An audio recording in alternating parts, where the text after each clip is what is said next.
Hello అందరికీ. ఈ blouse పీసెస్‌తో Vinayaka చవితికి ఒక మంచి డెకరేషన్ ఐటెమ్‌ని ట్రై చేశాను. మరి నేనేం చేశాననేది వీడియో చివరి వరకు చూడండి.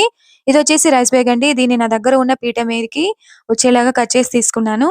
దీని మీద యెల్లో కలర్ బ్లౌజ్ పీస్‌ని కుట్టి వేసుకున్న తర్వాత, ఇప్పుడు దీనికి సెంటర్‌లోకి ఒక రౌండ్ షేప్ కోసం ఇలా ఒక ప్లేట్‌ని పెట్టేసుకొని మార్క్ చేసుకొని పక్కన పెట్టుకున్నాను. ఇప్పుడు ఒక షీట్‌ని 5/5 ఇంచెస్ మార్క్ చేసుకొని, కట్ చేసుకొని, ఇలా పింక్ కలర్ బ్లౌజ్ పీస్ మీద పెట్టేసుకొని, పీసెస్ కింద కట్ చేసుకొని, ఒక్కొక్క పీస్‌ని సూది దారం సహాయంతో చూపించిన విధంగా పెటల్స్ లాగా చేసుకోవాలి.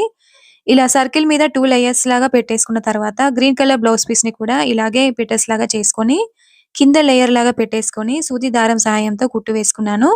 మధ్యలోకి యెల్లో కలర్ క్లాత్‌ని పెట్టేసి కుట్టు వేసుకున్న తర్వాత, నా దగ్గర ఉన్న లేసెస్‌ని ఇలా కుట్టు వేసుకున్నానండి. ఫైనల్ లుక్ వచ్చేసి ఇలా వచ్చింది.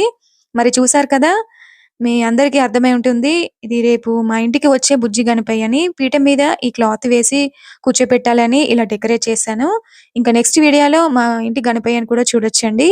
మరి ఈ ఐడియా మీకెలా అనిపించిందో కామెంట్ చేసి, నచ్చితే వీడియోకి ఒక లైక్ ఇవ్వండి. Thank you for watching.